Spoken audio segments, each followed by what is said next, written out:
Design Salvation, Episode 42. This is Design Salvation, your lifeline to better design with Dixie and Annie. Our mission is to share our conversation with you so we can all elevate our work and lifestyle. Welcome to the fold.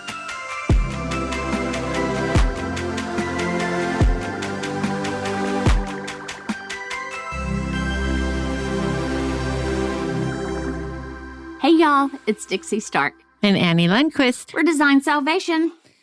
And we are going to review, I don't know what we're going to do. What are we going to do? We didn't know what we were going to do. But we just had that really cool, taste test situation downstairs. Because we didn't know what we were doing there either. No, we didn't know what we were doing there. Well, this is a wing it day. This is a wing it day. But then this is when you discover cool new things and you just wing it and it's all good and, Yeah, that's true. But and we had one this. drink we hated and one drink we liked. Yeah, I think it's because one was watermelon.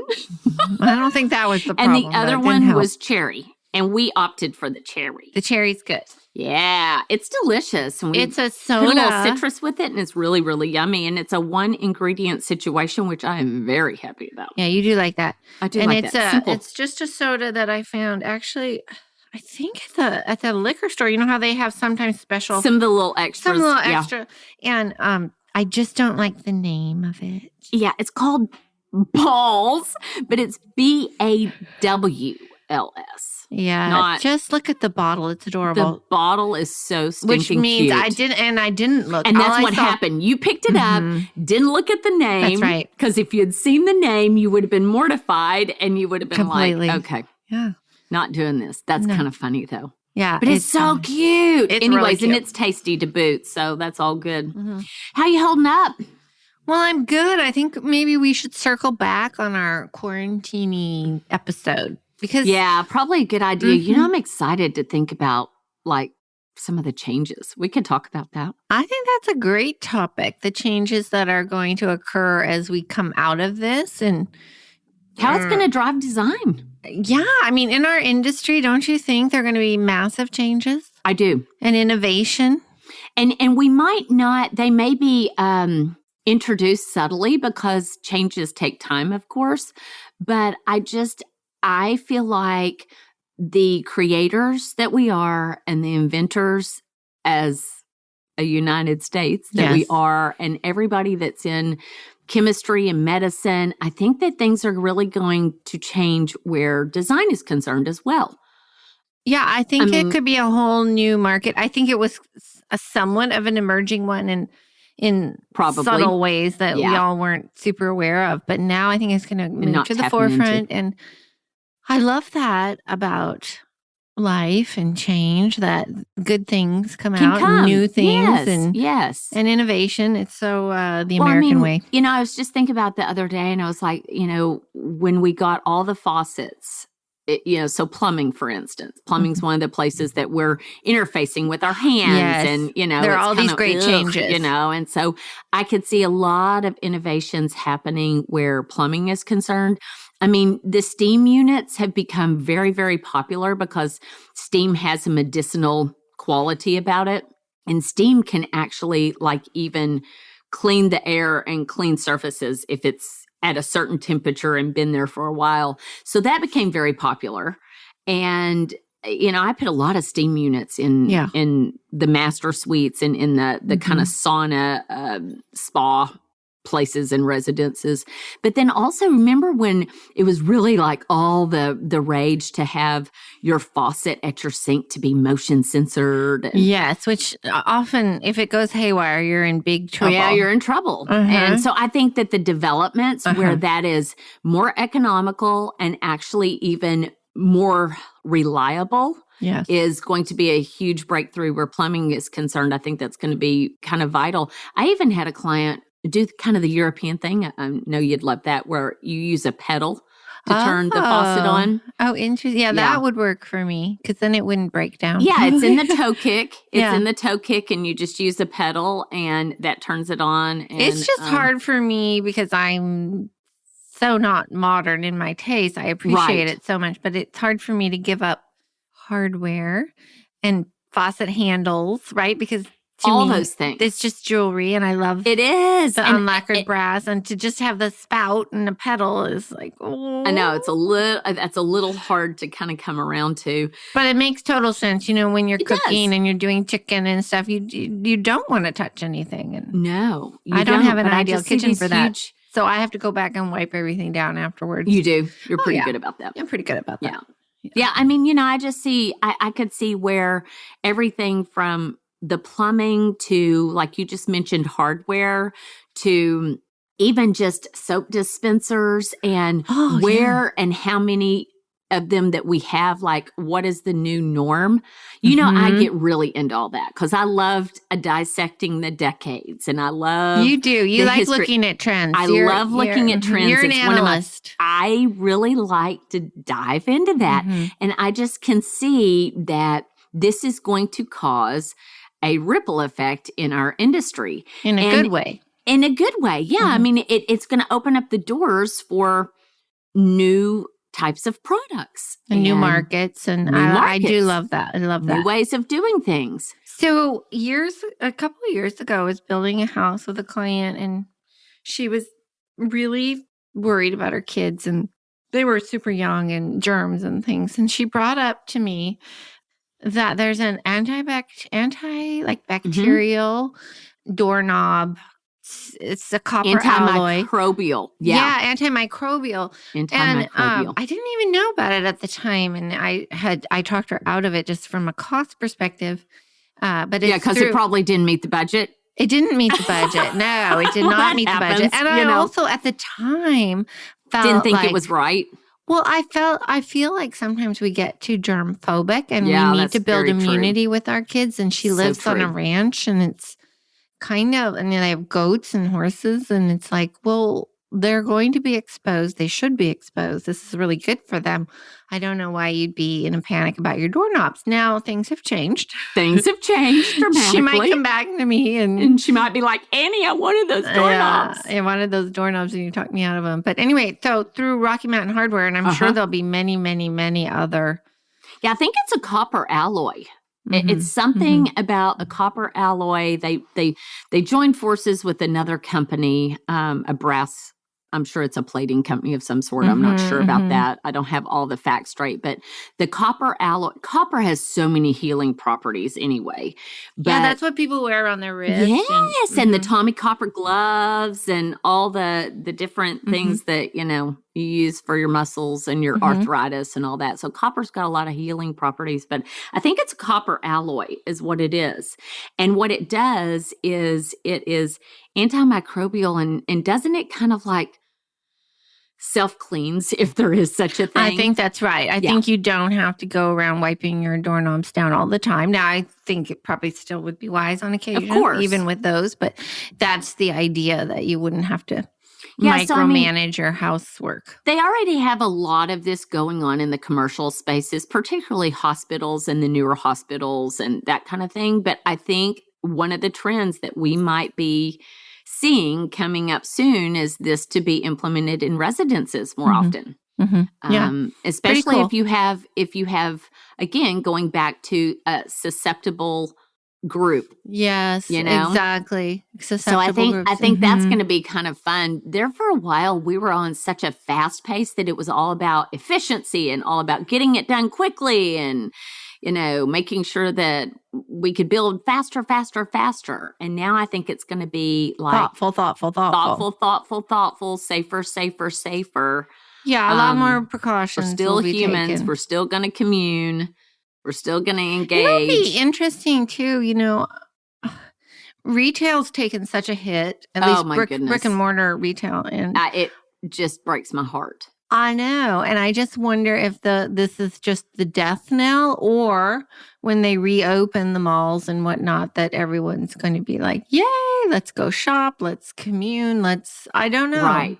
It's going to be, we are definitely going to be doing business and social engagements and overall living differently. This is going to impact us, and you just kind of have to do a little wait and see, I guess.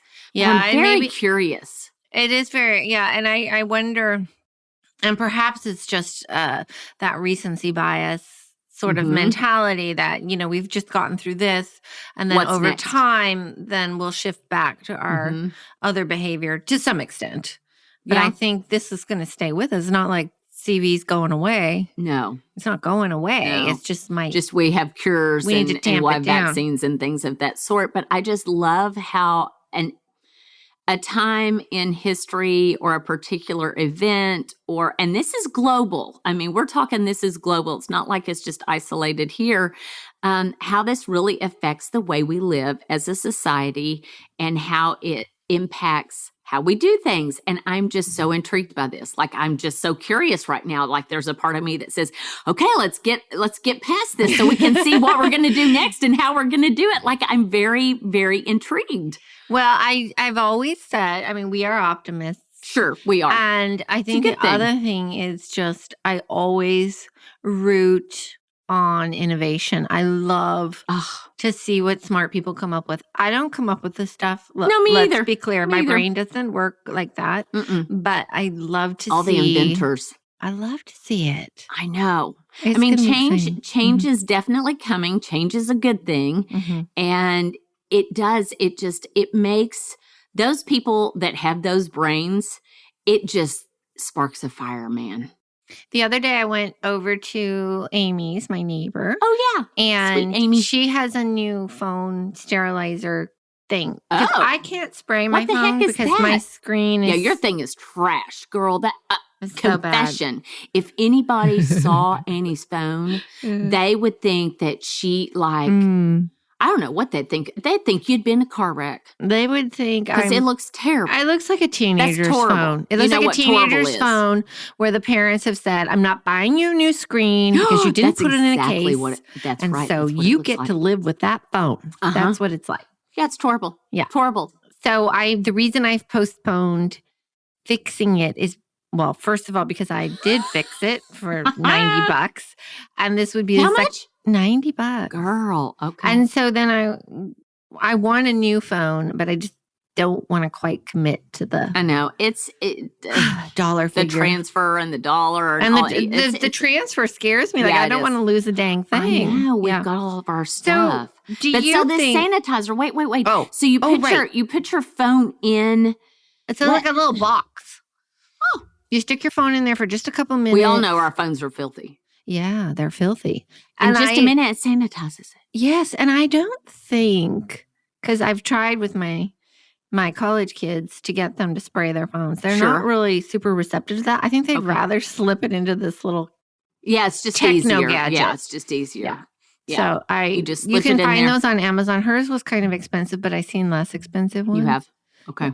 Hers was like $100, I think. Okay. And there are $70 ones and $30 ones. And that's great. I think I just think that we're going to see, maybe like, for instance, is that something that's out there? You remember when we went at the airports from the filtered water, like filtered water is now at the drinking fountain, for instance. Like, are we now going to have phone sanitizers sitting out? Like, I'm so curious what this change is going to bring, and is it going to be the situation where now in public spaces that are relatively new or have been renovated, are we going to these copper alloy push plates?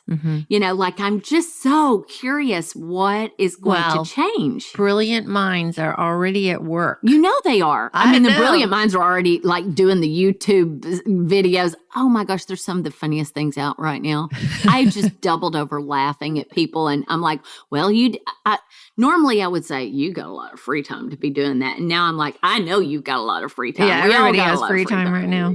But it's just really funny. Like that song, My Corona. That's hysterical. So do you think... Oh my gosh. Do you think that... Do I think what? Well, from a cultural ramification standpoint, do you think we're going to get less friendly or more friendly, or what? You know what I mean? I think there's going to be some hesitation. I definitely do. I definitely do. And this is the thing. Everybody, everybody has their opinion. We're in Seattle and everybody has their opinion. If you're from Seattle, you're like, what? Seattle freeze? Huh? What are you talking about? And if you're not from Seattle, you're like, Seattle freeze is for real. Seattle freeze, if for some reason you don't know, it's that we don't really have this hospitable, welcoming thing that the South has. I don't think anyone from the East Coast would say we have Seattle the East freeze. Coast doesn't have it's the Southerners. It's the Southerners who struggle with us. And I don't know. I don't think we really do that, except Y'all are so polite here. We're very polite. Very polite. We're really polite drivers. We do not honk our horns. No. No honking. No honking. Rarely. And you're just polite in general. But we don't bring cookies to new neighbors. No. We don't invite people over for dinner generally. As we Southerners say, you don't initiate. We don't initiate. Oh. So, but I'm really friendly to everyone. Like, you're so polite. So if I'm in an elevator, for instance, I'm usually one to say something first. I talk in the elevator. You're unusual. You're like a partial Southerner, because you act like you're from the South. You even like things from the South. But in general, when I first moved here, I had, my employer called me in. I worked for another company when I first moved here, and they were like, you got to tone it down a little bit. And I know I'm a lot. I totally get it. I was way more than I am now because I started trying to squash my accent. I started trying to really, really blend in with this whole thing. And now I think I'm just as bad. Like, I don't invite people over. Like, I don't. You entertain more than I do. Yeah, but it's a lot of family, and like that's who you entertain too. Yeah, and then I throw in, I just add in some friends with the family. I know, but see, you're better about it. But I'm like, is this whole like pandemic situation, is it going to affect our social? Because now we've got this, and we are, by the way, we're sitting 6 feet apart from each other, even though we are recording together. We do have our distance. We have kept our distance. But is that going to continue on moving forward? I don't think so. Okay. I don't. I really, really don't. I think that it won't take long for those barriers to come down. I do think that people are going to be much clearer in stating their preferences. For example, if someone says, little Billy just got over the flu, but he's probably fine for a play date. I could see a mom saying, let's wait another week. Yeah, exactly. Or I'm not a hugger. Yes. Yeah, I've heard that before. Or if someone's coming to dinner and they've just recovered for something, you might say, I don't feel real careful. I don't feel very comfortable with that. I've got Nani here. She's 91. And, it's just, I don't want to expose her to anything. So I think people might get more vocal. I think that's probably very, very true, especially in the short term. Yeah. I definitely think so. But I'm so excited about what are the new innovations? What's the new technology? What's the new way of doing things that enhances our lives and makes this lemon situation into lemonade? I mean, like, we're all about that. And I have some evidence of changed behavior. No, wait. Is this a confession or is this just evidence? This is just evidence of changed behavior with the virus. Okay. So, I love this stuff. The question is, are people doing more retail therapy online because they're stuffed away in their homes with nothing to do? That's good to know. So they are. Is this true? They are. And it's not Amazon. Where did you get the evidence? Well, you know me and the real. Oh, my gosh. My obsession. And so I was shopping the other day for a really good girlfriend who needed some clothes at a, better level. And so I was shopping for her, and I make a big list of obsession. You put the heart on it for the things you like, and then you go back and review it. Well, I've done that for my stuff for months, and a lot of that stuff, I think, I can't afford that right now, but it sits there. It just sits there, and it's always there, and every you go once back in a while, it. somebody buys it, but rare. It seems like it sits there quite a bit, because I kind of go for the obscure categories and the things that are really low price, and people have lost sight of them. On the real, of course they have. They have. It's massive. So I went on there today, and literally nothing's half my there. obsession list is sold. Yeah. No, wait. Is this your friend that you like? No, I already got her stuff. Onto? Oh, you already got her stuff. So this is the stuff that you pegged for yourself. Yeah. And so, yes, there's some little. I know, because you send me cute stuff too. Yeah. I'm so picky though. Oh, I'm so good because you know what? The box came to me instead of her. And so I vetted everything. Oh, that's good. It's perfect. Oh, that's great. She's going to be so happy. But your stuff's gone.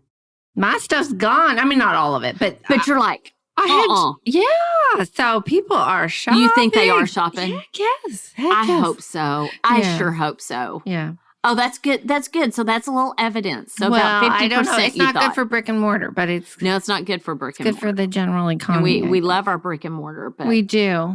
You know, I mean, maybe this is one of those things where it's like we are going to continue to push that technology age even further, you know, with just all of the options and possibilities you can get online and the flexibility that it provides you and the timeliness that it either provides for you or gives you back time. And it's fascinating. And I just hope everyone can feel positive about what's coming and not be too positivity. Yeah. That's going to be our best medicine, that and sunshine. And that there will be new industries for those that are really struggling and maybe, you know, businesses that can't come back. There'll be other jobs that are going to pop out because of this crisis. I mean, we're the USA. We're the USA. We're going to do It's in our DNA. It's all good. Here we go. All right. Ciao for now, you guys. Ciao for now, y'all. Hey, y'all. Don't forget to follow us on Instagram, Twitter, and Facebook. You can also find us at designsalvation.com, where we'll have the past podcasts listed as well as show notes. Hope to see you there.